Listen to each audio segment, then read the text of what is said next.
നമസ്കാരം. ലൂസ് ടോക്കിലേക്ക് സ്വാഗതം. രാജ്മോഹൻ, ഇന്നും ബജറ്റ് ആണെന്നുള്ള കാര്യം ഞാൻ അറിയുന്നത് എപ്പോഴാണെന്നറിയോ? ശോഭാ സുരേന്ദ്രൻ എന്നെ ഇച്ചിരി മുമ്പ് വിളിച്ചിട്ട് പറഞ്ഞു, നിങ്ങൾ ഈ ബജറ്റൊക്കെ വരുമ്പോൾ ആണുങ്ങളെ മാത്രമേ വിളിക്കത്തുള്ളൂ, എന്നാൽ ഞങ്ങളുടെ പെണ്ണുങ്ങൾക്ക് ബജറ്റ് ഒന്നും മനസ്സിലാവത്തില്ലെന്ന് ചോദിച്ചു. അല്ല, ആരും പെണ്ണുങ്ങളോട് ചോദിക്കും, നേതാക്കളോട് അല്ല, സകല ആളുകൾ വിളിച്ച് ചോദിക്കുന്ന ആൺ നേതാക്കളോടല്ലേ. അത് നിങ്ങളുടെ ഒരു മുൻവിധി ശരിയല്ല. സ്ത്രീകളോട് ചോദിക്കണം. വനിതാ സാമ്പത്തികകാര്യ വിദഗ്ധരോടൊത്താണ് സാധാരണക്കാരായ സ്ത്രീകളോട് ആണോ അവരുദ്ദേശിച്ചത്? ജനപ്രതിനിധികളോട്. ഓക്കെ. ഇപ്പം ശോഭാ സുരേന്ദ്രനോ ഷാനിമോൾ ഉസ്മാനോ ഒക്കെ ഉണ്ടല്ലോ, എന്തുകൊണ്ട് ചോദിക്കുന്നില്ല, അത് ശരിയല്ല എന്ന് പ്രതിഷേധം അറിയിച്ചപ്പോഴാണ് ഇന്ന് ബജറ്റ് ആണ്. ഞാൻ സത്യമാണ്, നമ്മളോട് ചാനൽ ജോലി ചെയ്യുമ്പോഴൊക്കെ മേരി ടീച്ചറൊക്കെയാണെന്ന് അപൂർവം വരുന്നത്, വേറെ ഞങ്ങൾ ഓർക്കാറുമില്ല, ബാക്കി എല്ലാ പുരുഷന്മാരാണ് വിളിക്കാറുള്ളത്. ഞാൻ ഇന്ന് വല്ലാത്ത തിരക്കായിരുന്നു. അതിൻ്റെ ഒരു പ്രധാനപ്പെട്ട കാരണം എന്ന് വെച്ചാൽ, എൻ്റെ നാട്ടിൽ വളർന്ന ഒരു പയ്യൻ, ഞങ്ങളുടെ അവിടെ കൊച്ചുപറമ്പ് ബാലൻ ചേട്ടൻ്റെ മോൻ, അവിടെ ചെറിയ ചായക്കടയായിരുന്നു, ഷിജു കെ ബാലൻ എന്നാണ്, നല്ല കൊച്ചുപോയി നമ്മുടെ ചെറുപ്പത്തിന്. ഇവൻ എന്നെ കാണാൻ വന്നു, ഇന്നലെ എത്തി എവിടെ വന്നിരുന്നു. അപ്പോൾ ഈ പയ്യൻ്റെ വളർച്ച അസാധാരണമാണ്. കാരണം ഇവൻ ഒരു ആവറേജ് പയ്യനാണ്, പക്ഷെ നല്ല പയ്യനാണ്. ഇപ്പോഴും അവൻ്റെ ആ നന്മ നിലനിൽക്കുവാണ്. അവന് കമ്പ്യൂട്ടർ സർവീസൊക്കെ തുടങ്ങി, ആ കമ്പ്യൂട്ടർ മേഖലയിൽ എക്സ്പേർട്ടായി. ഇന്ന് അവൻ നമ്മുടെ കിറ്റെക്സ് അടക്കം മുത്തൂറ്റടക്കം ഒരുപാട് വലിയ സ്ഥാപനങ്ങൾക്ക് കമ്പ്യൂട്ടർ സപ്ലൈ ചെയ്യുന്ന ഇവനാണ്, പ്രൊവൈഡറാണ്. അപ്പോൾ എന്നോട് ഇന്നലെ വിളിച്ച് ഞാൻ പറഞ്ഞു, കിറ്റെക്സ് സാബുവിൻ്റെ കാര്യം പറഞ്ഞു 12 കോടിയുടെ ബിസിനസ് ചെയ്തിട്ടുണ്ടെന്ന് പറഞ്ഞു സാബു സാറുമായിട്ട്. സാബു സാറിനോട് കണ്ടിട്ട് പക്ഷേ ഓർമ്മ ഉണ്ടാകത്തില്ല. 3 മിനിറ്റൊക്കെ കിട്ടത്തുള്ളൂ എന്ന് പറഞ്ഞു മീറ്റിംഗ്. 3 മിനിറ്റ് ആകുമ്പോൾ നേരത്തെ പറഞ്ഞു 3 മിനിറ്റ്. അപ്പോൾ ഞാൻ ഇന്ന് ഭക്ഷണം കഴിക്കാൻ ചെന്നപ്പം നമ്മുടെ മുത്തൂറ്റ് പാപ്പച്ചൻ ഗ്രൂപ്പ് ഉണ്ടല്ലോ, പാപ്പച്ചൻ ഗ്രൂപ്പിൻ്റെ ഇപ്പോഴത്തെ മുതലാളി മുത്തൂറ്റ് പാപ്പച്ചൻ്റെ മോനാണ്, MD എന്ന് പറഞ്ഞു. അദ്ദേഹത്തെ പരിചയപ്പെട്ടു. അപ്പം ഞാൻ ഈ പയ്യനുണ്ടായിരുന്നു, ഞാൻ ഇവനുമായിട്ടാണ് ഭക്ഷണം കഴിക്കാൻ പോകും. അപ്പോൾ അവൻ അവിടെയും 10-15 കോടി രൂപയുടെ കമ്പ്യൂട്ടർ കൊടുത്തിട്ടുണ്ട്. 15 കോടിയുടെ. അപ്പോൾ ആലോചിച്ച് നോക്കിയേ, അത് കൊള്ളാം, നല്ലതാണ്. അപ്പോൾ ആ പയ്യൻ ഉണ്ടായിരുന്നു, അവൻ്റെ ഒരു ഭിന്നശേഷിക്കാരനായൊരു കുഞ്ഞുണ്ട്. അപ്പോൾ അവനിപ്പോൾ വന്നത് മുതുകാടിനെ കാണണം, പിന്നെ നമ്മുടെ ഫൈസൽ ഖാൻ ഉണ്ടല്ലോ നിംസിലെ അവരൊക്കെ കണ്ട് ഈ ഭിന്നശേഷിക്കാർക്ക് വരുമാനം ഉണ്ടാക്കുന്ന ഒരു പദ്ധതിയുടെ പുറകെയാണ് അവൻ. അതിനുവേണ്ടി ഡെഡിക്കേറ്റ് ചെയ്ത് അവൻ വന്നിട്ട്. അപ്പോൾ അതിനകത്ത് ഈ 2 പേരെ ഞാനാണ് പരിചയപ്പെടുന്നത്. ഫൈസൽ ഖാൻ എന്ന് പറഞ്ഞാൽ നിംസിലെ ഫൈസൽ ഖാൻ എന്ന് പറഞ്ഞാൽ തങ്കപ്പെട്ടൊരു മനുഷ്യനാണ്. തീർച്ചയായും. പുള്ളി അവിടുത്തെ നിംസ് ആശുപത്രിയിൽ, നെയ്യാറ്റിൻകര നിംസ് ആശുപത്രി ഭിന്നശേഷിക്കാർ ചികിത്സയ്ക്ക് ചെന്നാൽ ബില്ലടിക്കുന്നത് എങ്ങനെയാണെന്നറിയോ? എന്തെങ്കിലും കാശ് അവിടെ കൊടുത്താൽ അത് ബില്ലായിട്ട് കൊടുക്കും, കൊടുത്തില്ലേ ബില്ലില്ല. നിങ്ങൾ ഭിന്നശേഷിക്കാർ ചികിത്സിക്കുക, ഏത് രോഗം, അതായത് ഏത് ശസ്ത്രക്രിയ ആണെങ്കിലും അവിടെ ചെയ്യാം. അത് കഴിഞ്ഞ് അവർക്ക് പൈസ കൊടുക്കുന്നുണ്ടെങ്കിൽ കൊടുക്കാം, എത്ര കൊടുക്കുന്നുണ്ടെന്ന് ഇവരാ തീരുമാനിക്കുന്നത്, ബില്ലിടുന്നത്. ഇനി കൊടുക്കുന്നില്ല, ഇതാണ് അത്ര. അവിടെ ഞാൻ പറഞ്ഞ് പരിചയപ്പെട്ടു. എന്നിട്ട് അവരുടെ ഈ നൂറുൽ ഇസ്ലാം സർവകലാശാലയൊക്കെ അവരുടെയാണ്, തീർച്ചയായും. അവിടെ പോയി. അപ്പോൾ അതിൻ്റെ തിരക്ക് വന്ന് തിരിച്ച് വന്ന് ഭക്ഷണം കഴിച്ച് തിരിച്ചു വന്നു കഴിഞ്ഞ് ശോഭാ സുരേന്ദ്രൻ വിളിക്കുമ്പോഴാണ്, അപ്പോഴാണ് നിങ്ങൾ ഇന്ന് ചെയ്യണം. ഞാൻ മെനക്കെട്ട് ഞാൻ ചെയ്തത് എന്താണെന്ന് വെച്ചാൽ, അതുകൊണ്ട് ഞാൻ പറഞ്ഞു വരുന്നത്, ബജറ്റിനെ കുറിച്ചുള്ള ചർച്ച രാജ്മോഹൻ പറഞ്ഞു രാവിലെ മുതൽ നിങ്ങൾ ചെയ്തുകൊണ്ടിരിക്കുകയാണ്. അപ്പം ഞാൻ പിന്നെ ഇത് മനസ്സിലാക്കിയത്, നമ്മുടെ രഞ്ജിത്ത് കാർത്തികേയനെ വിളിച്ചു. ചാർട്ടേഡ് അക്കൗണ്ടന്റ് മാത്രമല്ല, ധനകാര്യ വിദഗ്ധൻ. തീർച്ചയായും നമ്മുടെ ചാനൽ രഞ്ജിത്ത് കാർത്തികേയനെ വിളിച്ചിട്ട് അദ്ദേഹത്തോട് ചോദിച്ചിട്ടാണ് ഞാൻ ഏകദേശം മനസ്സിലാക്കിയത്. അപ്പം നിങ്ങൾ പറയും ഇന്നത്തെ ബജറ്റ് പ്രധാനപ്പെട്ട സംഭവം, ഞാൻ അങ്ങോട്ട് നിങ്ങളെ കൊണ്ട് പറയിപ്പിക്കും, ഞാൻ കഴിച്ചു പറയൂ. അല്ല, ബജറ്റിനെ കുറിച്ച് പറയുമ്പോൾ ശരിക്കും പറഞ്ഞാൽ അതിന് 2 ആസ്പെക്റ്റായിട്ട് നമുക്ക് പറയാം. ഒന്ന്, ചെറുപ്പക്കാരെ സംബന്ധിച്ച് ഒരുപാട് പ്രത്യാശ നൽകുന്നതാണ്. സാധാരണക്കാരെ സംബന്ധിച്ചുകൊണ്ട് പുതിയ ജോലി കിട്ടുന്നവർക്ക് 1 മാസം ശമ്പളം സർക്കാർ മുൻകൂട്ടി ഇങ്ങോട്ട് കൊടുക്കുന്നുണ്ട്. മേഖലയിൽ കിട്ടുന്നവർക്കും. അതെ, അത് പക്ഷേ PF അംഗമായിരിക്കണം. PF ചേർന്നവർ PF ചേർന്നു എന്നുള്ള അതിൻ്റെ അതിൻ്റെ ആ ഉത്തരവ് കിട്ടിയാലേ അവരത് ശമ്പളം കിട്ടും. അപ്പം നമ്മളിവിടെ ഒരാളെ പുതുതായിട്ട് ജോലിക്ക് എടുത്താൽ PF ഉണ്ടെങ്കിൽ പൈസ കിട്ടും. അത് 15,000 രൂപ വരെ കിട്ടും. അത് 3 തവണയായിട്ടാണ് അവർ കൊടുക്കുന്നത്. മതി, എന്തായാലും കിട്ടുമല്ലോ. അത് കിട്ടും. അപ്പം നമ്മൾ കൊടുക്കണ്ടേ? അതോ തീർച്ചയായും നമുക്ക് കൊടുക്കാം. അല്ല, ഞാൻ പറയും സർക്കാർ കൊടുക്കുന്നതിന് നമ്മൾ ശമ്പളം കൊടുക്കണ്ടായിരിക്കും. അങ്ങനെ 1 മാസം മാത്രമേ ഉള്ളൂ. അല്ല, 1 മാസം എനിക്കൊന്നുള്ള ഒരു സമ്മാനം പോലെ ആയിരിക്കും, ഒരു പ്രോത്സാഹനമായിരിക്കും. അല്ല, അപ്പം നമ്മൾ കൊടുക്കണ്ട. അങ്ങനെ വിശദാംശങ്ങളൊക്കെ കൂടുതൽ വിശദാംശങ്ങൾ. സ്വർണ്ണത്തിൻ്റെ വില ഇടിഞ്ഞു, മൊബൈലിൻ്റെ വില പറയാൻ പോകുന്നുണ്ട്. വിഷമിക്കാൻ പോകുന്നത് നമ്മുടെ രാഷ്ട്രീയ, പ്രത്യേകിച്ച് കോൺഗ്രസ് നേതാക്കന്മാരെ ഫ്ലക്സിന് വില കൂടും. ആണോ? അത് അത്യാവശ്യം തോതിൽ അത് അത്യാവശ്യമാണ്. അല്ല, ഫ്ലക്സ് നിരോധിക്കണം. സത്യം, ഫ്ലക്സ് നിരോധിക്കണം. വഴി ഇറങ്ങി നടക്കാൻ പറ്റുമോ? അതും ആ കാരണഭൂതൻ്റെ മോന്തായം കാണുമ്പോൾ തന്നെ മനുഷ്യന് കലിപ്പോ. അതല്ലേ വഴി നില ഒട്ടിച്ചു വെച്ചിരിക്കുന്നത്. ചിരിക്കും. ഉമ്മൻചാണ്ടിയുടെ ഒന്നുമല്ല, നമ്മൾ എന്തായാലും ചീത്ത വിളിച്ചാലും അങ്ങനെ ചിരിക്കുന്നൊരു ചിരിക്കുന്നത് എങ്ങനെയല്ല, ഇതുപോലും കാണാൻ പറ്റാത്ത നമ്മുടെ ഒരു അവസ്ഥയിൽ. അതുകൊണ്ട് ഫ്ലെക്സേ നിരോധിക്കട്ടെ എന്നുള്ള അഭിപ്രായം. കേരളത്തിൽ നിരോധിച്ചായിരുന്നു. ഒരിക്കൽ നിരോധിച്ചാൽ ഞാൻ ആലോചിക്കാറുള്ളത്, നിരോധിച്ചു എന്ന് തോന്നുന്നു. പക്ഷേ ഹൈക്കോടതി ആണോ എന്ന് തന്നെ സംശയമുണ്ട്. എന്നിട്ടും ഇപ്പോഴും ഇല്ലാത്ത ഫ്ലെക്സ് ഉണ്ട്. ഇതൊക്കെ കയ്യടി നേടാൻ വേണ്ടിയുള്ള പരിപാടികളല്ലേ. ഇത് പറയുമ്പോഴും എനിക്ക് ഏറ്റവും ഇഷ്ടപ്പെട്ടത് ഈ നൈപുണ്യ വികസനത്തിന് വേണ്ടിയിട്ടുള്ള ഈ എത്രയോ ലക്ഷം കോടി രൂപ മാറ്റി വെച്ചിട്ടുണ്ട്. സത്യത്തിൽ കഴിഞ്ഞ ദിവസം നമ്മുടെ ഒരു ഇൻ്റർവ്യൂ ഞാൻ എടുത്തു, കൊടുത്തില്ല, കൊടുക്കാൻ പോകുന്നുള്ളൂ. ഈ സീഗൾ ഇൻ്റർനാഷണൽ എന്ന് പറഞ്ഞൊരു കമ്പനി മുംബൈയിൽ പ്രവർത്തിക്കുന്നുണ്ട്. വർക്കലക്കാരനാണ്, സുരേഷ് കുമാർ എന്ന് പറഞ്ഞ ആളാണത് അതിൻ്റെ ഉടമ. റിക്രൂട്ട്മെൻറ്റാണ്, ഡൊമസ്റ്റിക് റിക്രൂട്ട്മെൻറ്റ്, ഇൻ്റർനാഷണൽ റിക്രൂട്ട്മെൻറ്റ്. അദ്ദേഹത്തിന് ഇൻ്റർവ്യൂ ഞാൻ എടുത്തു. ഈ റിക്രൂട്ട്മെൻറ്റ് മേഖലയെക്കുറിച്ച് നമ്മൾ വരും, നമ്മൾ തിരക്കാറും കൊടുക്കാതിരിക്കണം. അപ്പോൾ ഈ സുരേഷ് കുമാർ പറഞ്ഞൊരു കാര്യം എന്താ വെച്ചാൽ, നമ്മുടെ രാജ്യത്ത് ചെറുപ്പക്കാരൊക്കെ ഇഷ്ടം പോലെ ഉണ്ട്, പക്ഷേ ഈ ചെറുപ്പക്കാരുടെ എംപ്ലോയബിലിറ്റി, അതായത് ഒരാളെ തൊഴിലിന് കൊള്ളാവോ എന്ന ലിസ്റ്റ് എടുത്ത് നോക്കിക്കഴിഞ്ഞാൽ ഇല്ല. അതായത് ഇന്ത്യയിൽ 5% ഉള്ളൂ, ചൈനയിൽ 25%, 30%, ജർമ്മനിയിൽ 90%, ജപ്പാനിൽ 90%. അതായത് അവൈലബിൾ ആയിരിക്കുന്ന ഹ്യൂമൻ റിസോഴ്സിനെ പണിയെടുക്കാൻ അറിയാമോ, അതായത് സ്കില്ലുണ്ടോ എന്നുള്ള കാര്യം. പഠിച്ചാൽ മാത്രം പോരാ, പണി അറിയണം. എന്താണ് നമ്മൾ പഠിക്കുന്നത്? നമ്മളിപ്പം ഇപ്പം രാജ്മോഹൻ എന്താണ് പഠിച്ചത്? MA BA എന്നാ പഠിച്ചത്? English literature. ഈ ഇംഗ്ലീഷ് ലിറ്ററേച്ചർ പഠിച്ചത് ജീവിതത്തിൽ എന്തെങ്കിലും ഇച്ചിരി ഇംഗ്ലീഷ് മനസ്സിലാവുന്നല്ലാതെ എന്തെങ്കിലും ഗുണം ഉണ്ടായിട്ടുണ്ടോ? വേറെ തൊഴിൽ പഠിച്ചില്ലല്ലോ. ഇല്ല, തൊഴിൽ പഠിച്ചില്ല. ഞാൻ പറഞ്ഞത് ഞാൻ BCom പഠിച്ചവനാണ്. ആ BCom കൊണ്ട് എനിക്ക് അന്ന് എൻ്റെ അധ്യാപകൻ MD ബേബി എന്ന് പറഞ്ഞ എൻ്റെ ഒരു അധ്യാപകൻ ഉണ്ടായിരുന്നു. എന്നെ അന്ന് അക്കൗണ്ടൻസി പഠിപ്പിച്ചത്. നീ എന്തിനാടാ ഈ ക്ലാസ്സിൽ വന്നിരിക്കുന്നത് ചോദിക്കായിരുന്നു. കാരണം എനിക്കൊരു അന്തവും കുന്തവും പിടികിട്ടത്തില്ലായിരുന്നു. എന്തിനാണ്? ചേട്ടൻ BComന് ചേർന്നു, ചേട്ടൻ 4th ഗ്രൂപ്പ് എടുത്തു, ആ ചേട്ടൻ സെമിനാരിൽ പോയിട്ട് തിരിച്ചു വന്നു. അത് കഴിഞ്ഞ് പിന്നെ ചേട്ടൻ വന്ന് BComന് ചേർന്നു. ഞാനും BCom കിട്ടണമെങ്കിൽ 4th ഗ്രൂപ്പ് പോകണമെന്നോ നമുക്കറിയത്തില്ല, ആരും പറഞ്ഞു തരാനില്ല. അന്ന് ഞാൻ 3rd ഗ്രൂപ്പാണ് എടുത്തത്. SLC നല്ല മാർക്കുണ്ടായിരുന്നു. അന്ന് എല്ലാവരും തന്നെ വഴക്കുറേ 4th ഗ്രൂപ്പ് എടുക്കണം, കാരണം ഇനി ഇതൊരു ബാങ്കിങ് മേഖലയിൽ ഒരുപാട് സാധ്യതകളുള്ള, എന്തുകൊണ്ട് 4th ഗ്രൂപ്പ് എടുത്തില്ല, എനിക്ക് കണക്കറിഞ്ഞു എന്നുള്ളതാണ് പ്രധാനപ്പെട്ട കാര്യം. ഇതിപ്പോൾ അത് അറിഞ്ഞിട്ടില്ലാണോ നമ്മളോട്? ചേട്ടൻ BCom എടുത്തു, ഞാൻ 4th ഗ്രൂപ്പ് എടുത്തു. അക്കൗണ്ടൻസി പിടികിട്ടത്തില്ല, സ്റ്റാറ്റിസ്റ്റിക്സ് പിടികിട്ടത്തില്ല, ഒരു സാധനം പിടികിട്ടത്തില്ല. മലയാളത്തിനാണ് മൊത്തം മാർക്ക്, മലയാളം ഒരു പേപ്പർ കുറവും. അവിടെയാണ് രസം. BComന് ഒരു പേപ്പർ കുറവാണ്, BAക്കുണ്ട്. BComന് ഒരു പേപ്പർ കുറവാണ്. നമുക്ക് മാർക്ക് കിട്ടുന്ന വിഷയം ആ ഒരു ഗതികേട്. അപ്പം ഇങ്ങനെ പഠിച്ചു പോകുന്ന നമുക്ക് ആർക്കും സ്കില്ലില്ല. അപ്പം എന്നോട് സുരേഷ് കുമാർ പറഞ്ഞൊരു കാര്യം, എഞ്ചിനീയറിംഗ് കോളേജിൽ നിന്ന് പാസ്സാകുന്ന കുട്ടികളിൽ 10% പേര്, അതായത് പകുതി പേര് പോലും ജയിക്കുന്നില്ല. ജയിക്കുന്നതിൽ 10% പേർക്ക് പോലും തൊഴിലില്ല.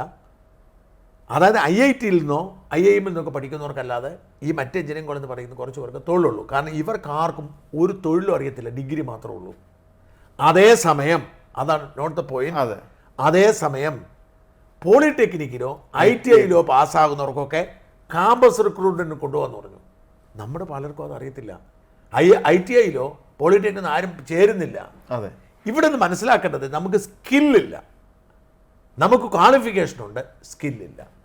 അപ്പം മോദി സർക്കാർ എടുത്തിരിക്കുന്ന ഈ ബജറ്റിൻ്റെ ഏറ്റവും വലിയ പ്രത്യേകതയായി ഞാൻ കരുതുന്നത് ഈ നൈപുണ്യ വികസനം അല്ലെങ്കിൽ സ്കിൽ ഡെവലപ്മെൻറ്റിന് കോടികൾ മുടക്കുകയാണ്. ഇത് അത്യാവശ്യം. എൻ്റെ രാജ്മോഹൻ വെറുതെ പറയുന്നതല്ല. നമ്മുടെ ഈ ഊള പിണറായി സർക്കാർ അവർ അടിയന്തരമായി ചെയ്യേണ്ടത്, ഇവർക്കൊരു സ്വകാര്യ സർവകലാശാല ഉണ്ടാക്കാൻ പോകുന്നില്ല. ഇവിടെ ഉള്ള സർവകലാശാലയിൽ പിള്ളേരില്ല. അത് രണ്ടാമത്തെ കാര്യം. ഇവിടെ പണ്ട് ലോയിൽ നമ്മുടെ അഡ്വക്കേറ്റ് KK വേണുഗോപാൽ ഇത്രയും വലിയ മനുഷ്യനാണ്. അദ്ദേഹം പണ്ട് ഒരു ലോ യൂണിവേഴ്സിറ്റി തുടങ്ങാൻ വേണ്ടി തയ്യാറായി വന്ന കേരളത്തിൽ. അദ്ദേഹം എല്ലാം മുടക്കിക്കോളാം, ഒന്നും ചെയ്യണ്ട, അദ്ദേഹം ചെയ്യാമെന്ന് പറഞ്ഞ് അന്ന് ഈ CPM ഓടിച്ചു. അതിൻ്റെ കാരണം എന്തറിയോ? അറിയത്തില്ല. അതിൻ്റെ കാരണം അറിയണമെങ്കിൽ 25 കൊല്ലം മുമ്പ് ഞാൻ, അതിൻ്റെ കാരണം അറിയണമെങ്കിൽ 25 കൊല്ലം മുമ്പ് ഞാൻ ലോ അക്കാദമിയിൽ LLBക്ക് ചേരാൻ ആഗ്രഹിച്ചു. ഞാൻ തിരുവനന്തപുരത്ത് നടക്കുന്ന സമയമാണ്. അപ്പം എന്നോടൊരാളെന്ന് പറഞ്ഞു, നാരായണനാഥ് സാറിനെ പോയി കാണാൻ പറഞ്ഞു. ഡോക്ടർ നാരായണ സാറിന്, ലോ അക്കാദമിയുടെ ഡയറക്ടർ. ഞാൻ പോയി കണ്ടു. അത് ഇങ്ങനെ കാലിൻ്റെ മേലെ കാലൊക്കെ വെച്ചിട്ട് ചാരുകസേരയിൽ ഇങ്ങനെ ഇരിക്കുവാണ്. കാല് താത്ത് വെക്കത്തില്ല, അതെങ്ങനെ കാലിൻ്റെ മേലായിരിക്കും. നമ്മളോട് ചെന്ന് എന്നോട് പറഞ്ഞ് എങ്ങനെ കാണണം, എങ്ങനെ സംസാരിക്കണം, നമ്മളിങ്ങനെ അടിയാൻ നിൽക്കുന്ന പോലെ ചെയ്തു. ഞാൻ പറഞ്ഞു, ഞാൻ ഫ്രീലാൻസറായിട്ട് വർക്കൊക്കെ ചെയ്യണം, ജേർണലിസമാണ്, എവിടെയാണ്, എല്ലായിടത്തും എഴുതും. കേരളകൗമുദിൽ എഴുതും എന്നോട് ചോദിച്ചു. ഞാൻ പറഞ്ഞു കേരളകൗമുദിൽ എഴുതും, ഞാൻ എഴുതുന്നുണ്ട്. അങ്ങനെയാണെങ്കിൽ ഇവിടെ ഒരു ലോ യൂണിവേഴ്സിറ്റി വരാൻ പോകുന്നുണ്ട്, അത് ഈ നാടിന് ഗുണമില്ല എന്ന് പറഞ്ഞൊരു ലേഖനം കേരളകൗമുദി ഇപ്പോൾ പബ്ലിഷ് ചെയ്തിട്ട് കൊണ്ടുവരാൻ പറഞ്ഞു. അയ്യോ, ഞാൻ പോയി കൊണ്ട് എഴുതി കൊടുത്തു, അവർ കൊടുത്തു, എനിക്ക് അഡ്മിഷനും കിട്ടി.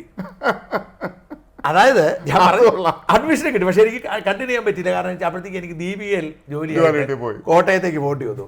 അപ്പം ഞാൻ അന്നത്തെ കാലമാണ്, 25-30 കൊല്ലം ഉറപ്പാണ്. അപ്പം ലോ അക്കാദമിക്ക് ദോഷം ഉണ്ടാവുന്നതുകൊണ്ട് വെട്ടിയതാണ് ഈ പറഞ്ഞ ഒരു അവര് പറഞ്ഞ നീയാഴ്ച തുടങ്ങി ചെയ്തു കൊച്ചിയിൽ. അതൊക്കെ രണ്ടാമത്തെ ഇത് ഇതൊരു പുതിയ അറിവാണ്. എന്റെ വ്യക്തിപരമായ അനുഭവം. അതെ അതെ. അന്ന് ഈ നാഗരാജൻ ഇപ്പോൾ ഡയറക്ടർ ഉണ്ട്. അതെ അതെ മകൻ. അവൻ എനിക്കൊന്ന് അവന് പയ്യൻ LLB കഴിഞ്ഞ് നിൽക്കുക. അവനെയാണ് വിളിച്ചിട്ട് എടാ വേറെ ഡീറ്റെയിൽസ് എല്ലാം കൊടുക്കാൻ എനിക്ക് ഫുൾ ഡീറ്റെയിൽസും തന്നു. ഞാൻ ആ ഡീറ്റെയിൽസ് എല്ലാം വെച്ചിട്ട് ഞാനത് കൊണ്ട് ലേഖനം എഴുതി കൊടുത്തു. നമുക്കറിയത്തില്ല, ഞാൻ നമുക്കറിയത്തില്ല, നമുക്കൊരു അഡ്മിഷന് വേണ്ടി കേരളം ഇത് അച്ചടിച്ച് ചോദിച്ചു. കേരളം ഒരു പത്രത്തിൽ എഡിറ്റ് പേജില്ല. അന്ന് 25-26 കൊല്ലം പറയണേ. അപ്പൊ അദ്ദേഹത്തിന്റെ അച്ഛൻ വലിയ ബാരിസ്റ്റർക്കാരനാണ്. അദ്ദേഹത്തിന്റെ അച്ഛന്റെ പേരെല്ലാം കണ്ട് തുടങ്ങാനായിരുന്നു വന്നു തോന്നല്ലേ അത്. അപ്പൊ എനിവേ, അപ്പൊ ഈ പറയുന്ന യോഗ്യതയുള്ള വിദ്യാഭ്യാസ യോഗ്യത എല്ലാവർക്കും ഉണ്ട്, ആർക്കും സ്കില്ലില്ല. ഇതിനെ അഡ്രസ്സ് ചെയ്യാൻ തീരുമാനിക്കുകയും എല്ലാവർക്കും ട്രെയിനിങ് കൊടുക്കുന്ന ഒരു സ്കീം പ്രഖ്യാപിക്കുകയും ചെയ്തിട്ടുണ്ട്. ഈ മോദി സർക്കാർ ചെയ്ത ഏറ്റവും മഹത്തായ കാര്യവും വേണ്ടതുപോലെ നമുക്കറിയത്തില്ല. കാര്യം നൈപുണ്യ വികസനം എന്ന് പറഞ്ഞാൽ ആളുകൾക്ക് അത് പിടികിട്ടത്തില്ല. സ്കിൽ ഡെവലപ്മെൻറ്റ് പലപ്പോഴും ഇത്തരം കടലാസ് പദ്ധതികളാണല്ലോ പലയിടത്തും വരും. ഇത് കടലാസ് പദ്ധതിയല്ല, ഇത് കിടിലൻ പദ്ധതിയാണ്. ഇത് വലിയ ഇമ്പാക്റ്റ് ഉണ്ടാക്കും. കാരണം അത് ഞാനൊരു കാര്യം പറയാം, നമ്മളിവിടെ വരുന്ന പിള്ളേരെ ആലോചിക്കുക. ഇൻ്റർവ്യൂവിന് വരുന്ന പിള്ളേർ, ഒരുപാട് പിള്ളേർ വരുന്നുണ്ട്. മലയാളം ടൈപ്പ് ചെയ്യാൻ പിള്ളേർക്ക് അറിയത്തില്ല. മറ്റേ ഗൂഗിളിൻ്റെ പിന്നെ അറിയാം ഒരു വിരലടിക്കുന്നത്. അറിയില്ല മാത്രമല്ല ഇവിടുത്തെ പൊതുവിജ്ഞാനത്തെക്കുറിച്ച് നമ്മുടെ നാടുകളെ കാര്യങ്ങളെക്കുറിച്ച് അറിയില്ല. പൊതുവിജ്ഞാനം അറിയത്തില്ല, ഹാർഡ് വർക്ക് ചെയ്യാൻ താല്പര്യമില്ല. അതായത് നമ്മുടെ രാജ്യത്തിൻ്റെ ഏറ്റവും വലിയ അസറ്റ് എന്ന് പറഞ്ഞാൽ നമ്മുടെ ജനസംഖ്യ. അതെ, ഈ ജനസംഖ്യാ വർധനമാണ് നമ്മുടെ കുഴപ്പമെന്നൊക്കെ പറഞ്ഞ് പാശ്ചാത്യ ലോകം ഉണ്ടാക്കിയ കള്ള തിയറിയായിരുന്നു. ജനസംഖ്യ വർധന ഇവർക്ക് ഇങ്ങനെ തിയറി കൊണ്ടുവരാൻ കാര്യം എന്ന് പറയുന്നത് ഇവരുടെയൊക്കെ ഏറ്റവും വലിയ പ്രതിസന്ധി ഹ്യൂമൻ റിസോഴ്സാണ്. അതെ, അവർക്കതില്ല. അപ്പോൾ ഇന്ത്യക്കും ചൈനയ്ക്കും ജനസംഖ്യ നിയന്ത്രിച്ചില്ലെങ്കിൽ നമ്മൾ വലുതാകുമെന്ന് കരുതിയാണ് ഈ പാശ്ചാത്യ ലോകം ഇങ്ങനെ ഒരു തിയറി കൊണ്ടു നമ്മളെ പൂട്ടിക്കാൻ നോക്കിക്കൊണ്ടിരുന്നത്. പക്ഷേ എത്ര തിയറി കൊണ്ടുവന്നും എത്ര ആസൂത്രണം കൊണ്ടുവന്നിട്ടും നമ്മുടെ ജനസംഖ്യ അങ്ങ് തീർന്നില്ല. കേരളം കുറച്ചൊക്കെ നിയന്ത്രിച്ചു, പക്ഷേ മറ്റുള്ള ഉണ്ടായിട്ടില്ല. അതുകൊണ്ട് നമ്മുടെ ഏറ്റവും വലിയ അസറ്റ് എന്ന് പറയുന്നത് ചീപ്പ് ലേബർ അവൈലബിൾ ആണ്. നമുക്ക് ഇഷ്ടം പോലെ യുവാക്കളുണ്ട്. ഈ യുവാക്കൾ ജോലി ചെയ്യാൻ തയ്യാറാണ്. തൊഴിലവസരം ഉണ്ടാക്കി കൊടുത്താൽ മതി. പക്ഷേ ഇവരെ ട്രെയിൻ ചെയ്തെടുപ്പിക്കണം. അത് വളരെ പ്രധാനപ്പെട്ട കാര്യമാണ്. അത് സ്കില്ലറിയണ്ടേ? ഞാൻ പറഞ്ഞ് എന്തെങ്കിലും ഏത് സ്കില്ലാണ്. ഇപ്പം ഗ്യാസ്, മൈനിങ്, ഇപ്പോഴും അതിനെല്ലാം ഒരുപാട് സാധ്യതകളുണ്ട്. AI ടെക്നോളജിയുടെ കാലം നമുക്ക് AI കോഴ്സുകൾ ഇപ്പോഴും തുടങ്ങിയിട്ടില്ല. അതിൽ വിഴിഞ്ഞം വരുന്നുണ്ട്. അതുമായി ബന്ധപ്പെട്ട് ഷിപ്പിംഗ് മേഖലയെ ബന്ധപ്പെട്ട് എന്തെല്ലാം വിഴിഞ്ഞം പദ്ധതി എന്നൊക്കെ പറഞ്ഞാൽ നമ്മളിപ്പോഴും ചിന്തിക്കുന്നത് വിഴിഞ്ഞം ഈ പറയുന്ന സുരേഷ് കുമാർ അവിടേക്ക് റിക്രൂട്ട്മെന്റ് നടത്തുന്നു. വിഴിഞ്ഞം പദ്ധതി എന്നൊക്കെ പറഞ്ഞാൽ നമ്മളിപ്പോഴും അകത്ത് എത്ര പേർക്ക് ജോലി കയറുന്നത് അതല്ല. ഇതിനോടനുബന്ധിച്ച് നിരവധി അനുബന്ധ സ്ഥാപനങ്ങളെ, സപ്ലൈ ചെയിന്, സ്റ്റോറേജുകൾ, എന്തോരോ സാധ്യതകളുണ്ട്. പക്ഷെ ഇതിനൊക്കെ സ്കില്ല് വേണം. ഇപ്പോൾ ഹെൽത്ത് ആൻഡ് സേഫ്റ്റി, ഇപ്പം ഗൾഫിൽ നമുക്കറിയാമല്ലോ ഏറ്റവും കൂടുതൽ ഓപ്പർച്യൂണിറ്റി ഉള്ളൊരു മേഖല ഹെൽത്ത് ആൻഡ് സേഫ്റ്റിയാണ്. നമുക്കിവിടെ എന്തുകൊണ്ട് ഹെൽത്ത് ആൻഡ് സേഫ്റ്റി കോഴ്സുകളില്ല?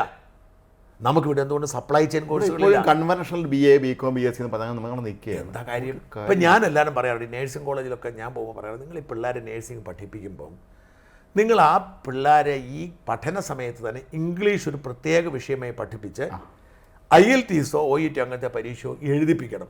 അതെ, അപ്പോൾ പിള്ളേർ പാസ്സാകുമ്പോൾ അവർക്ക് IELTS പറ്റി അവർക്ക് വിദേശത്ത് പോകാം. ഇതുപോലെ പ്രാക്ടിക്കൽ സ്കില്ല് ഉണ്ടാക്കും. ഇതിനാണ് മോദി സർക്കാർ ഇപ്പോൾ നമുക്കിത് ശരിക്കും പറഞ്ഞാൽ ഇതിന് പ്രത്യേക കോഴ്സൊന്നും വേണ്ട. ഇപ്പം ഞാൻ ചോദിക്കുന്നത് നമ്മുടെ സ്ഥാപനത്തിൽ ജോലിക്ക് വരുന്ന ആരുടെയും ഡിഗ്രി സർട്ടിഫിക്കറ്റ് നമ്മൾ ഇതുവരെ നോക്കാറില്ല. അതെ, പണി അറിയാവുന്ന എല്ലാവരും ജേർണലിസം പാസ്സായി നമ്മൾ നോക്കുമോ? ഒരിക്കൽ പോലും നോക്കിയിട്ടില്ല. പണി അറിയാവുമെന്ന് ചോദിക്കും. അപ്പം ഈ സ്കിൽ ഡെവലപ്മെൻറ്റിന് വേണ്ടി ഇവർ ശ്രമിക്കുന്നു എന്നുള്ളത് വളരെ പ്രധാനപ്പെട്ട കാര്യമാണ്. ദീർഘകാല അടിസ്ഥാനത്തിൽ അത് വിജയകരമാവുകയും ചെയ്യും. എംപ്ലോയബിലിറ്റി വർദ്ധിപ്പിച്ചേ മതിയാവും.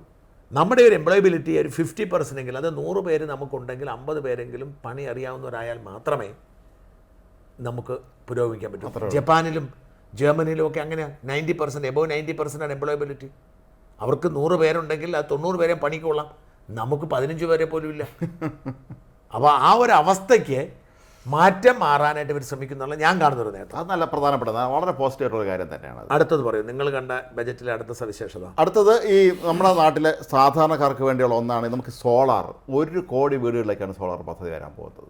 നമ്മുടെ കറണ്ട് ചാർജ് അതുമായി ബന്ധപ്പെട്ട് എന്ത് ചെയ്യുന്ന അവർ പറഞ്ഞിരിക്കുന്നത് 1 കോടി വീട്ടിൽ കൂടെ നടപ്പിലാക്കും. സാധാരണക്കാർക്ക് സർക്കാരിന് ഗ്രാൻഡ് ഉണ്ട്. ഗ്രാൻഡ് ഉണ്ടെന്ന് മാത്രമല്ല അവർ പറയുന്നത്, ബജറ്റ് എന്ന് പറയുന്നത് എന്താണെന്ന് വെച്ചാൽ ഇത് ഇൻസ്റ്റാൾ ചെയ്യാനും ഇത് മെയിൻ്റെനൻസ് ചെയ്യാനും ഒക്കെ പഠിച്ച പിള്ളേരുണ്ടല്ലോ, അവർക്ക് വ്യാപകമായ തൊഴിൽ കിട്ടുന്നതുമായി ബന്ധപ്പെട്ട് ഇതിൻ്റെ അനുബന്ധ ജോലികളുണ്ടല്ലോ, അത് നല്ല കാര്യം തോന്നുന്നുണ്ട് എന്തായാലും പ്രധാനമായിട്ട്. ഇതിൻ്റെ അകത്ത് ഈ സോളാറിൻ്റെയൊക്കെ ഒരു വിഷയം, ഇപ്പം ഞാൻ എൻ്റെ കൃഷിയിടത്തിൽ സോളാർ വെച്ചിട്ടിരിക്കുന്ന ആളാണ്. 5 പാനൽ വെച്ചിട്ടുണ്ട്. സത്യം പറഞ്ഞാൽ എൻ്റെ മോട്ടോർ പമ്പും ഫ്രിഡ്ജും ഒഴികെ എല്ലാ ആവശ്യങ്ങളും സോളാർ നിറവേറ്റുന്നത്. എന്ന് മാത്രമല്ല ലാവിഷായിട്ട് ഞാൻ എൻ്റെ ഫാം ഹൗസിൻ്റെ 5 വശത്തും 4 വശത്തും കൂടാതെ പറമ്പിൻ്റെ നടുക്കുമൊക്കെ ഞാൻ വലിയ മറ്റേ ഈ ലൈറ്റ് ഹൈമാസ്റ്റ് ലാമ്പ് ലൈറ്റ് വെച്ചിരിക്കുക. എന്നെ പ്രശ്നം എന്ന് വെച്ച് കഴിഞ്ഞാൽ രാത്രി ആയി കഴിഞ്ഞാൽ ഞാനിത് മുഴുവൻ കിടും. ഒരു മറ്റേ എൻ്റെ ആ പറമ്പിൻ്റെ നടുക്ക് ഞാൻ വലിയ തൂണ് ഉയർത്തിയിട്ട് 4 വശത്തേക്കും ഓരോ ഹൈമാസ് ലൈറ്റ് വെച്ചിരിക്കുകയാണ്. എന്നെ ഫ്രീ അല്ലേ, കറണ്ട് വെറുതെ കിട്ടുന്നല്ലേ. രാവിലെ പകല് സൂര്യൻ നമുക്ക് കറണ്ട് തരുന്നു, വൈകുന്നേരം നമ്മൾ കിടക്കുന്നതിന് 10-10 ആകുമ്പോഴത്തേക്ക് നമ്മൾ ഓഫാക്കും. 10-10 വരെ. അപ്പം ഇതിനന്ന് എനിക്ക് ചിലവെന്ന് പറഞ്ഞത് ഇത്രയും വൈദ്യുതി ഉണ്ടാക്കാൻ വേണ്ടി എൻ്റെ ചിലവെന്ന് പറഞ്ഞാൽ എനിക്ക് 2 ലക്ഷം രൂപ കണ്ടേ ആയിട്ടുള്ളൂ. അപ്പം സർക്കാർ 2-2.5 കൂട്ടിക്കോ, സർക്കാർ ഇച്ചിരി ഗ്രാൻഡ് കൊടുത്ത് ഈ സൗകര്യം ഒരുക്കി കൊടുത്താൽ തീർച്ചയായിട്ടും വലിയ തോതിൽ. ഇപ്പോഴത്തെ കറണ്ട് ബില്ല് എത്ര? 5000-6000 ഒക്കെ. പീയൂഷ് കഴിഞ്ഞ ദിവസം വിളിക്കുന്നുണ്ട്. പീയൂഷിന് അവിടെ അവൻ മാത്രം താമസിച്ച് 2 പിള്ളേരുടെ അവിടെ താമസിക്കുന്നുള്ളൂ. 9000 രൂപയുടെ ബില്ല് വന്നത് കൊച്ചിയിൽ. ഞാൻ പറഞ്ഞ് കയ്യിൽ നിന്ന് പോക്കറ്റിൽ നിന്നോളാൻ പറഞ്ഞു. കാരണം 9000 രൂപ ചിലവാക്കാൻ നമുക്ക് അവരെ കൊച്ചിയിൽ നിന്ന് ദിലീപ് ചിരിക്കുന്നത്. അവൻ ദിലീപിക്ക് പോകുന്നല്ലോ, രക്ഷയായി, തൽക്കാലം രക്ഷപ്പെട്ടു. അല്ല അതല്ല, കേരളം പോലെ ഈ ജലവൈദ്യുത പദ്ധതി മാത്രം നടപ്പാക്കുന്ന ഒരു സംസ്ഥാനത്ത് സോളാർ വരുന്നത് വളരെ നല്ലതാണ്. അല്ല അത് ഞാൻ പറഞ്ഞത്, നമുക്കിഷ്ടംപോലെ സൂര്യനുണ്ട്. അപ്പോൾ അതൊക്കെ ഈ 1 കോടി എന്നൊക്കെ പറഞ്ഞാൽ വല്ലതും തികയോ? അതെനിക്ക് അറിയത്തില്ലാത്ത. അത് മാത്രം ഇതിൻ്റെ ഒരുപാട് വീടുകളിലേക്ക് ഇതിൻ്റെ വിശദാംശങ്ങൾ എങ്ങനെ വരും എന്നുള്ളത്, ആരിതിന് പണം മുടക്കണം, ഈ പാവങ്ങളുടെ ഇതില്ലല്ലോ. ഞാൻ പറഞ്ഞു എനിക്ക് ദൈവാനുഗ്രഹം കൊണ്ട് 2 ലക്ഷം രൂപ എടുത്തൊരു ഇത് ചെയ്യാൻ ഭാഗ്യം കിട്ടി. പക്ഷെ എത്ര പാവങ്ങൾക്ക് ദൈനംദിനം ഓരോ മാസം കിട്ടുന്ന ശമ്പളം കൊണ്ട് ദിവസവും അരിയും പയറും മേടിച്ചുകൊണ്ടിരിക്കുന്നതിന് എങ്ങനെ 2 ലക്ഷം മുടക്കുന്നുണ്ട്? അതിനെന്തെങ്കിലും സർക്കാർ ചെയ്ത് കൊടുക്കണം. ഇൻസ്റ്റലേഷൻ ഫ്രീ ആക്കി കൊടുക്കുക. അങ്ങനെ എന്തെങ്കിലും ചെയ്താൽ മാത്രമേ കാര്യമാകത്തുള്ളൂ. വേറെ പറയൂ, ബജറ്റിൽ പിന്നെ ശ്രദ്ധിച്ചേ. വേറെ ബജറ്റിൽ കണ്ട ഒരു പരാതി എന്ന് വെച്ചാൽ കേരളത്തിൻ്റെ പേര് പരാമർശിച്ചതേ ഇല്ല എന്നുള്ളതാണ് എൻ്റെ ഒരു പ്രധാന വിഷയം. കേരളത്തിന് ഒരു പദ്ധതിയില്ല, കേരളം എന്നുള്ള വാക്ക് പറഞ്ഞിട്ടില്ല എന്ന് തന്നെയാണ് നമ്മുടെ എം പിമാർ. അല്ല, പക്ഷെ എനിക്ക് തോന്നുന്നു ഇപ്പം പഴയതുപോലെ ഇപ്പം കർണാടക, ആന്ധ്രയ്ക്കും ബീഹാറിനും ഒരുപാട് കൊടുത്തു. അത് നമ്മൾ പക്ഷെ മനസ്സിലാക്കാൻ പറ്റും. കാരണം എന്ന് വെച്ചാൽ അവർക്ക് അവരുടെ പിന്തുണയില്ലാതെ ഇവർക്ക് ഭരിക്കാൻ പറ്റില്ല. പക്ഷെ മറ്റ് സ്റ്റേറ്റുകൾക്കൊന്നും അങ്ങനെ കാര്യം സ്റ്റേറ്റിൻ്റെ പേരിൽ പ്രത്യേകം കൊടുത്തിട്ടുണ്ടെന്ന് എനിക്ക് തോന്നുന്നില്ല. നമ്മൾ കേരളത്തിൻ്റെ കാര്യം പറയുമ്പോഴും ചില ഒഡീഷ പോലെ സംസ്ഥാനങ്ങൾക്ക് പ്രത്യേക പാക്കേജ് ഉണ്ട്. അല്ല, അത് ഞാൻ പറഞ്ഞത് ഈ വടക്കിഴക്കൻ സംസ്ഥാനങ്ങൾക്ക് കാണാം. അല്ലെങ്കിൽ ഒഡീഷയ്ക്ക് ഒരു പക്ഷേങ്കിൽ അവരുടെ ഒരു പാക്കേജിന് ഇപ്പോൾ, കാരണം ഒഡീഷയിലൊന്നും അങ്ങനെ ഉണ്ടാവാം. പക്ഷെ അതിനപ്പുറത്തേക്ക് എല്ലാ സ്റ്റേറ്റിനും അങ്ങനെ പ്രത്യേകം പാക്കേജൊന്നും കൊടുക്കാൻ പറ്റത്തില്ല. ആന്ധ്രയ്ക്കും ബീഹാറിനും കിട്ടുന്നില്ല. എല്ലാവരും ഞെട്ടുന്ന എന്തിനാണെന്ന് എനിക്ക് പിടി കിട്ടുന്നില്ല. ഞാൻ രഞ്ജിത്ത് കാർത്തിക് ചോദിച്ചപ്പോൾ അദ്ദേഹം പറഞ്ഞൊരു കാര്യം, ഈ പ്രതീക്ഷിച്ചതല്ല എന്ന് ചോദിച്ചു. ഞാൻ പറഞ്ഞ ആന്ധ്രയ്ക്കും ബീഹാറിനും കൊടുക്കാതിരിക്കാൻ പറ്റത്തില്ല. അല്ല, ആന്ധ്രയ്ക്ക് ഒരു വിഷയം കൂടെ ഉള്ളത്, നേരത്തെ തന്നെ ഈ തലസ്ഥാന രൂപീകരിക്കാൻ പൈസ കൊടുക്കാമെന്ന് കേന്ദ്ര സർക്കാർ പറഞ്ഞിട്ടുണ്ടായിരുന്നില്ല. അന്ന് കൊടുത്തിട്ടില്ല. ഓക്കെ. അല്ല, അല്ലെങ്കിലും അവർ നമ്മളൊരു കാര്യം, കോൺഗ്രസ്സുകാർ പറ നിങ്ങൾ BJP പിന്തുണയ്ക്കാൻ പറ, അപ്പോൾ അവർ കേരളത്തിന് പാക്ക് ചെയ്ത് തരും. അതെ, കേരളത്തിൽ 18 MP മാരുണ്ടല്ലോ, BJP പിന്തുണ പ്രഖ്യാപിക്കുക. കാരണം അവരുടെ നിലനിൽപ്പിൻ്റെ പ്രശ്നമാണ്. അതുകൊണ്ട് മാത്രമാണ് ആ 2 സ്റ്റേറ്റുകൾ കൊടുത്തത്. അതിനെ നമ്മൾ കാണണ്ട. പൊതുവെ മറ്റേതെങ്കിലും സ്റ്റേറ്റുകൾക്ക് BJP ഭരിക്കുന്നത് അടക്കമുള്ള ഇതെങ്ങനെയാണ് ചർച്ചയാവേണ്ടത്? BJP ഭരിക്കുന്ന സംസ്ഥാനങ്ങൾക്ക് വാരിക്കോരി കൊടുക്കുകയും കേരളത്തിനൊന്നും തരികയും ചെയ്തില്ലെങ്കിൽ തീർച്ചയായും ചർച്ചയാവണം. പക്ഷെ ബീഹാറിനും ആന്ധ്രയ്ക്കും കൊടുത്ത് പ്രത്യേക രാഷ്ട്രീയ സാഹചര്യത്തിലാണ് ചർച്ച ചെയ്യേണ്ട കാര്യം. എനിക്ക് തോന്നുന്നു ഈ ബജറ്റിൽ അവരെങ്ങനെ സ്റ്റേറ്റ് സ്പെസിഫിക് ആയിട്ട് ഒന്നും ചെയ്യാൻ ശ്രമിച്ചിട്ടില്ല. അവർ മൊത്തത്തിൽ നാഷണൽ ഇൻട്രസ്റ്റ് ആണ് നോക്കിയത്, ഈ 2 സംസ്ഥാനം ഒഴികെ.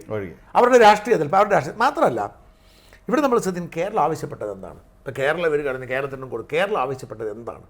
ഇപ്പം ബാലഗോപാൽ പോയി ചോദിച്ചു, ഞാനത് വായിച്ചു നോക്കി. കേരളം ആവശ്യപ്പെട്ടിരിക്കുന്നത് അവർക്ക് 25,000 കോടി പ്രത്യേക പാക്കേജ് തരണം. എന്തിനാണെന്നറിയോ? കടബാധ്യതകൾ മറികടക്കും. ഇവന്മാർ പുട്ടടിച്ച് തിന്നതിന് മുഖ്യമന്ത്രിയും പെണ്ണുപിള്ളയും മോനും കൊച്ചുമോനും മരുമക്കളും അയലോക്കക്കാരും ശിങ്കടികളും എല്ലാം കൂടി ബിസിനസ് ഫസ്റ്റ് ക്ലാസ് യാത്ര ചെയ്ത് മറ്റേ ലാഞ്ചിലിരുന്ന് ഹയാത്തിൽ താമസിച്ച് വട്ടം കറങ്ങിയതിന് കയ്യിൽ കാശ് കൊടുത്തിട്ട്, ഹെലികോപ്റ്റർ ഇറങ്ങി ചുറ്റിക്കറങ്ങുന്നതിന് കാശ് കൊടുത്തിട്ട്, വഴിയെ പോകുന്നവർക്കെല്ലാം ഡൽഹിയിൽ ക്യാബിനറ്റ് നിയമനം കൊടുത്ത് ഇവന്മാർ ദൂർത്തടിച്ച് നശിപ്പിച്ച് ചിന്താ ജെറോമിന് പിന്നെ അരിയേഴ്സാന്നും പറഞ്ഞ് 60 ലക്ഷം രൂപ അടിച്ചെടുത്ത് കൊടുത്ത്, ഇതെല്ലാം അടിച്ചു കൊടുത്തിട്ട് കേന്ദ്രത്തോട് ഈ കാശ് ഇറന്നു പറഞ്ഞാൽ നടക്കുമോ? അവരെ കണക്കിന് പോകണ്ടല്ലോ, അവിടെ എല്ലാം കണക്കില്ല. അപ്പം ഇവര് ദൂർത്തടിച്ച് തിന്നിട്ട് കേരളത്തിനോട് പ്രത്യേകത എന്താ? ഇങ്ങനെ കേരളം പോയി പ്രത്യേകമായി കാശ് ചോദിക്കാൻ എന്ത് യോഗ്യതയാണ് കേരളത്തിനുള്ളത്? ഒരു യോഗ്യതയുമില്ല. ഇവർ തിന്നു മുടിപ്പിച്ചു.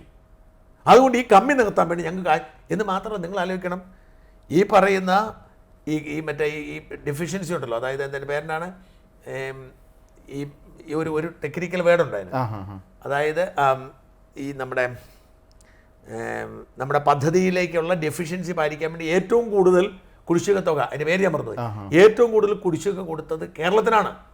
അതെ, അത് മന്ത്രി പറഞ്ഞല്ലോ, നിർമ്മല സീതാരാമൻ വ്യക്തമായിട്ട് അത് കണക്ക് സഹിതം പറഞ്ഞിരുന്നു. കമ്മി നികത്താനായിട്ട് ഏറ്റവും കൂടുതൽ കാശ് കൊടുത്തത് കേരളത്തിനാണ്. ഇങ്ങനെയെല്ലാം കൊടുത്തിട്ട് ഇവർ പറഞ്ഞ ആദ്യത്തെ കാര്യം 26 കോടി, രണ്ടാമത് ഇവർ കേരളയിലാണ് ചോദിച്ചിരിക്കുന്നത്. അതൊന്നും കേരളയിൽ വേണ്ടെന്ന് ഇവിടുത്തെ ജനത മുഴുവൻ പറഞ്ഞതല്ലേ. അവർ ഹോട്ടലിൽ കൂടെ തെളിയിച്ചു ലോക്സഭാ തെരഞ്ഞെടുപ്പിന്. അത് ജനങ്ങൾ, എന്നിട്ട് ഈ കേരളയിലാണ് ഇവർ പോയി ആവശ്യപ്പെട്ടിരിക്കുന്നത്. അത് കൊടുക്കാൻ പറ്റുമോ? ഇവരെ സംബന്ധിച്ചിടത്തോളം കേരളയിൽ എന്ന് പറയുന്നത് ഇവർക്ക് കട്ട് തിന്നാനുള്ള പരിപാടിയാണ്. എന്ത് പദ്ധതി കിട്ടാലും കട്ട് തിന്നാനായിട്ട്. അപ്പോൾ അതിന് കാശ് കൊടുക്കണമെന്ന് നടക്കത്തില്ല. അതുകൊണ്ട് കേരളത്തെ അവഗണിച്ചു എന്നുള്ള ആരോപണം. എയിംസ് ആണ് ഒരു വിഷയം. എയിംസ് കൊണ്ടുവരുമെന്ന് പറഞ്ഞിട്ട് എയിംസിന് ബജറ്റ് പ്രഖ്യാപിക്കേണ്ടതുണ്ടോ? ഉണ്ടായിരിക്കാം ഒരു പക്ഷേ. അത് അങ്ങനെ പറഞ്ഞിരുന്നു തോന്നുന്നു നേരത്തെ. കാരണം അവിടെ കോഴിക്കോട് സ്ഥലം എടുത്തു എന്നൊക്കെയാണല്ലോ MK രാഘവൻ പറഞ്ഞിരുന്നത്. സ്ഥലമുണ്ട്, ഇഷ്ടംപോലെ സ്ഥലമുണ്ട്, അനുവദിക്കും. മാത്രം സുരേഷ് ഗോപിയും പലതവണ സൂചിപ്പിച്ചിരുന്നു എയിംസ് കൊണ്ടുവരും അദ്ദേഹം. അല്ല, എനിക്ക് തോന്നുന്നത് ബജറ്റ്, എനിക്കറിയില്ല എൻ്റെ സാങ്കേതികമായ കാര്യം, ഈ എയിംസ് ഒരു സർക്കാർ സ്ഥാപനം വേറെ ഒരിടത്ത് തുടങ്ങുന്നതാണല്ലോ. അതെ, അല്ലാതെ ഞാൻ പറഞ്ഞൊരു നയപരമായ തീരുമാനം അല്ലല്ലോ. അല്ല, എയിംസ് എന്ന് പറയുന്നത് സംസ്ഥാനത്തെ, രാജ്യത്തെ ഏറ്റവും പ്രധാനപ്പെട്ട ആശുപത്രി സംവിധാനമാണ്. ഈ ആശുപത്രി സംവിധാനം കേരളത്തിൽ തുടങ്ങാൻ വേണ്ടി ബജറ്റിൽ പ്രഖ്യാപിക്കണമെന്നുണ്ടോ എന്ന് എനിക്കറിയില്ല. അതുകൊണ്ട് എനിക്ക് തോന്നുന്നു ഇവർ ഈ ബജറ്റിനെ സമീപിച്ചത് ഇങ്ങനെ ചില പ്രഖ്യാപനങ്ങൾക്കല്ല, നേരെ മറിച്ച് ഇനി വരാൻ പോകുന്ന 5 കൊല്ലത്തെ നടപടിക്രമങ്ങളുടെ എനിക്കതിനേക്കാൾ ഇഷ്ടപ്പെട്ടത് സ്വർണത്തിൻ്റേത് പറഞ്ഞല്ലോ.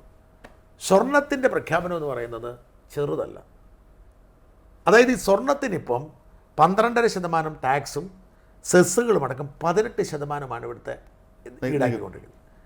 ഞാൻ കഴിഞ്ഞ കുറേ നമ്മുടെ സ്റ്റാൻലി ഉണ്ടല്ലോ, നമ്മുടെ തീക്കോയ്ക്കാരൻ സ്റ്റാൻലി എന്നോട് എല്ലാ ബജറ്റിൻ്റെ സമയത്ത് പറയും, സാറേ ഒരു വീഡിയോ ഈ സെസ് മറ്റേ ടാക്സ് ഓർക്കുന്നതിനെ കുറിച്ച് ചെയ്യണമെന്ന്. അപ്പം ഞാൻ ഒരിക്കൽ സ്റ്റാൻലി, എന്താ സ്റ്റാൻലിൻ്റെ പ്രശ്നം? ഇതിൻ്റെ പ്രശ്നം സിമ്പിൾ, നമ്മൾ വിചാരിക്കുന്നതിനേക്കാൾ ഗൗരവമൊരു വിഷയമാണ്. ഇവിടുത്തെ വലിയ സ്വർണ്ണക്കടക്കാർ, അവരാണല്ലോ സ്വർണ്ണത്തിന് വേണ്ടി പരസ്യം ചെയ്യുന്നത് മാർക്കറ്റ്. ഇവർക്ക് ഈ കണക്ക് കാണിക്കാതെ സ്വർണം വിൽക്കാൻ വലിയ പ്രശ്നമാണ്. അവിടെ പോയി മേടിച്ചാൽ ഈ GST ഒക്കെ മേടിച്ച് കൃത്യമായി കണക്കിൽ കേടുത്ത് രേഖാമൂലം അവർക്ക് മേടിക്കുക, അല്ലെങ്കിൽ വല്ല റെയ്ഡൊക്കെ നടന്ന പണിയാവും. പക്ഷേ ഈ ചെറുകിട സ്വർണ്ണക്കടക്കാരുണ്ട്, നമ്മുടെ കൊടുവള്ളിയിലൊക്കെ ഉള്ള ചെറുകിട, അവരൊക്കെ നേരിയ സ്വർണ്ണമേ കണക്ക് കാണിക്കത്തുള്ളൂ ഇവിടെ. അപ്പോൾ അവരെന്ത് ചെയ്യുന്നു? ഇവർ ടാക്സ് അടയ്ക്കുന്നില്ല, ഈ ചെറിയ കടകൾ. കാരണം എന്നിട്ട് ഇവരെന്താ, ഇവരാണ് ഈ സ്വർണ്ണക്കടത്തിലൂടെ ഇവിടെ കൊണ്ടുവരുന്ന സ്വർണം മേടിച്ച് വിൽക്കുന്നത്. ചെറുകിട, നമ്മൾ വിചാരിക്കുന്നത് വലിയ കാര്യം അല്ല, ചെറുകിട സ്വർണ്ണക്കാർ, അത് വലിയ മാഫിയാണ്. കൊടുവള്ളി മാഫിയ എന്നൊക്കെ പറയുന്ന മാഫിയകളുണ്ട്. അപ്പോൾ ഇവർക്ക് സ്വർണം വില കുറച്ച് കൊടുക്കാം. ഇതിന് ചുവട് പിടിച്ചുകൊണ്ട് ഇപ്പോൾ ഒരു വലിയ ഒരു സ്വർണ്ണക്കട ശൃംഖല അവിടെ ഇവിടെയൊക്കെ പ്രചരിക്കുന്നത്, ഞാൻ പേരൊന്നും പറയാൻ, അങ്ങനെ ചില ടീംസ് ഇവിടെ ഉണ്ട്. അപ്പം ഇവരുടെ എല്ലാം നട്ടെല്ലെന്ന് പറയുന്നത് ഉയർന്ന ടാക്സാണ്. അപ്പോൾ ഓരോ ദിവസവും മലദ്വാരത്തിലൊക്കെ വെച്ചുകൊണ്ട് ഇവന്മാർ കൊണ്ടുവരുന്നത് ഇത്തരം സ്വർണ്ണക്കടകൾ വിതരണം ചെയ്യാനാണ്.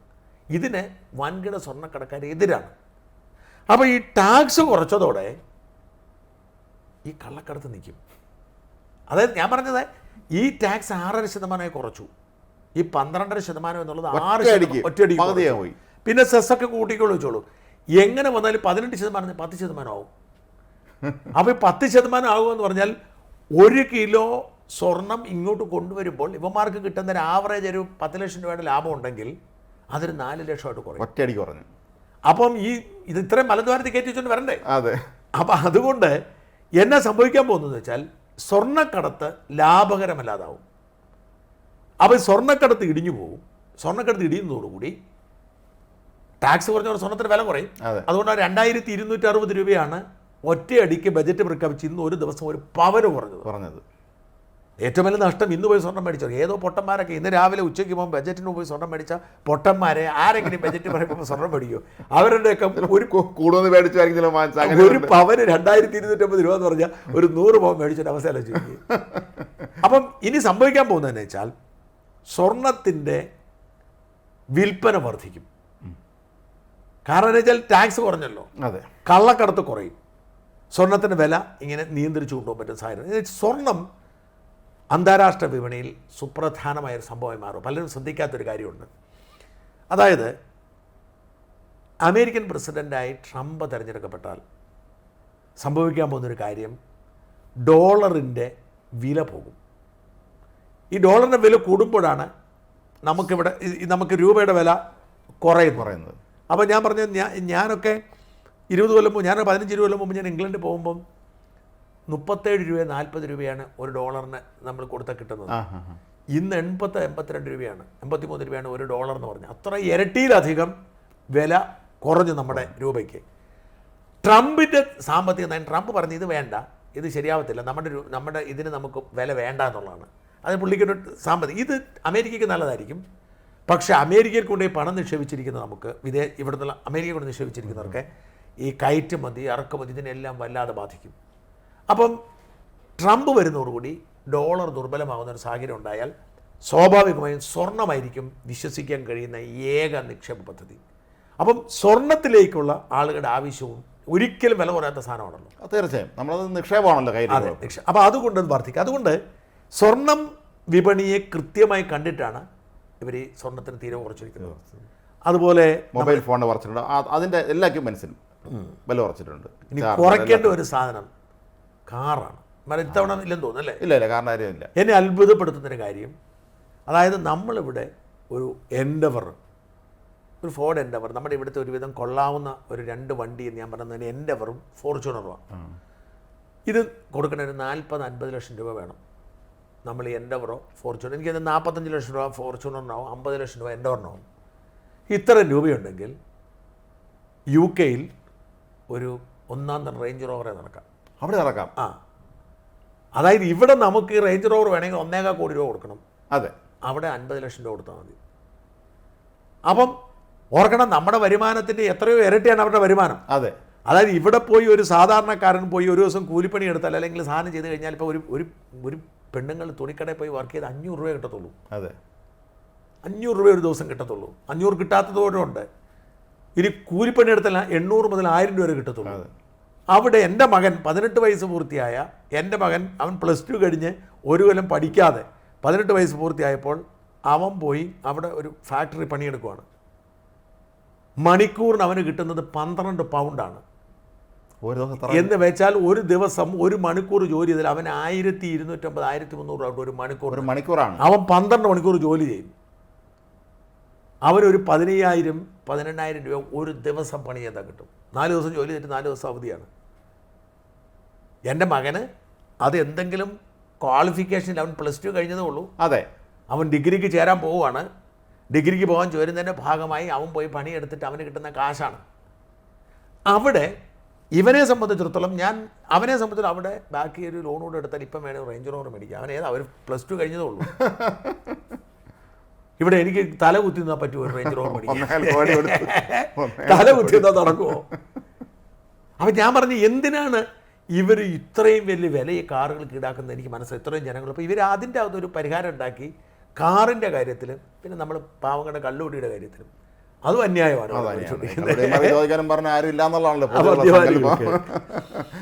വേറെന്നുള്ളത് ക്യാൻസറിന് ഉള്ള 3 മരുന്ന് വില കുറച്ചിട്ടുണ്ട്. അത് ഏതൊക്കെ മരുന്നാണെന്ന് നമുക്ക് അതിൻ്റെ വിലയെക്കുറിച്ച് അറിയില്ല. പ്രധാനപ്പെട്ടതായിരിക്കും. എനിക്ക് തോന്നുന്നു മോദി സർക്കാർ ആദ്യം മുതൽ ഈ അവശ്യ മരുന്നുകൾക്ക് ഉള്ള വില അവർ കൺട്രോൾ ചെയ്യാൻ ശ്രമിക്കുന്നു. അതെ, തീർച്ചയായും.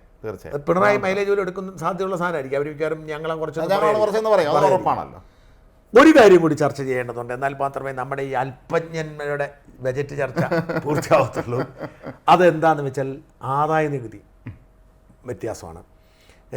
ഞാൻ രഞ്ജിത്ത് കാർത്തിയോട് പ്രത്യേകത ചോദിച്ചു. ആദായ നികുതിയിൽ കാര്യമായ പൊളിച്ചെഴുത്തൊന്നും വന്നിട്ടില്ല. നമ്മളൊക്കെ കരുതുന്നത് എന്താണ്, ടാക്സ് ബാൻഡ് കൂട്ടുമെന്ന. അതായത് നമുക്ക് ഈ നികുതി ഇല്ലാതെ അടയ്ക്കുന്ന കാശിൻ്റെ ബാൻഡ് പക്ഷെ കൂട്ടിയിട്ടില്ല. പക്ഷേ ഇതിൽ ചില പൊളിച്ചെഴുത്തും നികുതി സ്ലാബിൽ ചില മാറ്റങ്ങളൊക്കെ വരുത്തിയിട്ടുണ്ട്. ഇതനുസരിച്ച് ഞാൻ മനസ്സിലാക്കുന്നത് നിങ്ങൾക്കുള്ള നമുക്കൊരു 1 ലക്ഷം രൂപ വെച്ച് വരുമാനം ഉണ്ടെന്ന് കരുതുക ഒരു മാസം എന്ന് വെച്ചാൽ 12 ലക്ഷം രൂപ വാർഷിക വരുമാനമുള്ള, അതാണല്ലോ ആവറേജ് ഒരു ശമ്പളം എന്ന് പറയുന്നത്. ആ 12 ലക്ഷം രൂപ ഉണ്ടെങ്കിൽ ഇപ്പോൾ അടച്ചുകൊണ്ടിരിക്കുന്നത് ഏതാണ്ട് 80-85,000 രൂപ ടാക്സ്, അത് ഒരു 60-65,000 കുറയും. 16,000-20,000 രൂപ ടാക്സ് കുറയും. ഇത് മാത്രമല്ല, വരുമാനം കുറയുന്നതനുസരിച്ച് നമ്മുടെ ഒരു മാസ വരുമാനം ഒരു 7 ലക്ഷം രൂപ വർഷം, ഒരു 7 ലക്ഷം രൂപയാണ് നമ്മുടെ വരുമാനം. എന്ന് വെച്ചാൽ എത്രയാണ്, നമ്മളിപ്പോൾ 50,000 ആണെങ്കിൽ എത്രയായി? 6 ലക്ഷം. 50-55,000 രൂപയ്ക്ക് ശമ്പളം ഉള്ളവൻ്റെ ടാക്സ് ഒരു 30,000 രൂപയായിട്ട് കുറയും. 5 ലക്ഷം രൂപ വരെ വാർഷിക വരുമാനമെങ്കിൽ ടാക്സ് ഒരു 20,000 രൂപയായിട്ട് കുറയും. 3 ലക്ഷം രൂപ വരെയാണ് നമുക്ക് വാർഷിക വരുമാനം എന്ന് വെച്ചാൽ എത്രയായി നമുക്കൊരു 25,000 രൂപയാണെങ്കിൽ അതെ ഒരു മാസം 25,000 ശമ്പളം ടാക്സ് അടയ്ക്കേണ്ട. അപ്പോൾ അതിലൊരു ചെറിയ ഇളവും പിന്നെ സ്റ്റാൻഡേർഡ് റിഡക്ഷൻ എന്നൊക്കെ പറഞ്ഞാൽ സാങ്കേതിക കാര്യങ്ങളുണ്ട്. അത് നമ്മൾ പറഞ്ഞാൽ അത് കുളം വിദഗ്ധന്മാർ പറയും അതിനൊക്കെ ചില കുറവുകൾ വരുത്തിയിട്ടുണ്ട്. എന്തായാലും ചെറിയ തോതിൽ ടാക്സ്. പക്ഷേ ഇപ്പോഴും ഒരു കഴിഞ്ഞ മുമ്പത്തെ ബജറ്റിൽ ഒരു ന്യൂ സ്കീം പ്രഖ്യാപിച്ചിരുന്നു. അതിലേക്ക് മാറിയവർക്കേ ഉള്ളൂ, പഴയ സ്കീമുകാർക്കില്ല. എന്തായാലും കുറച്ച് ഗുണം ഈ ശമ്പളക്കാർക്കും ഉണ്ടായിട്ടുണ്ട്, ചെറുപ്പക്കാർ യുവാക്കൾ. പിന്നെ അടിസ്ഥാന സൗകര്യ മേഖലയിൽ വലിയ കാര്യമായ ശ്രദ്ധ ഊന്നിയുള്ള ബജറ്റാണ്. പ്രതിരോധ മേഖലയിലും നല്ല തുക മാറ്റി വെച്ചിട്ടുണ്ട്. അത് പിന്നെ എല്ലാ കാലത്തും പ്രതിരോധ മേഖലയെ മാറ്റി വെക്കുക. അതൊക്കെ എങ്ങനെയാണ് എന്തേരാണ് ഉപയോഗിക്കുന്നത് നമുക്കറിയത്തില്ല. ഇത്രയും വലിയ കോടികൾ മാറ്റി വെച്ചിട്ടാണ് 9 ദിവസമായിട്ട് ആ പാവം പയ്യൻ മണ്ണിനടിയിലാണോ അല്ലെന്ന് ആർക്കും അറിയത്തില്ല. നമ്മളെ പട്ടാളം എല്ലാവരും വന്നിട്ട് നടക്കുന്നില്ല, പറഞ്ഞിട്ട് കാര്യമില്ല. അതിനെക്കുറിച്ചൊന്നും അതൊക്കെ പോട്ടെ. എന്തായാലും അടിസ്ഥാനപരമായി രാജ്യത്തിന് ഗുണകരമായ ഒരു ബജറ്റാണ്, പ്രതിപക്ഷം വിമർശിച്ചാലും. പക്ഷേ അതിനിടയ്ക്ക് ഓഹരി വിപണി ഒന്ന് ഇടിഞ്ഞായിരുന്നു. അതെ, തിരിച്ചു കയറി തോന്നുന്നു. തിരിച്ചു കയറിയല്ല, അതെനിക്ക് മനസ്സിലായത്. അപ്പോൾ വിപണിക്ക് പോലും സംശയം വന്നതാണ് എന്താണ്. അപ്പം ഞാൻ രഞ്ജിത്ത് കാർത്തികേയനോട് ചോദിച്ചപ്പോൾ അദ്ദേഹം പറഞ്ഞത് തിരിച്ചു കയറിയെന്നാണ്.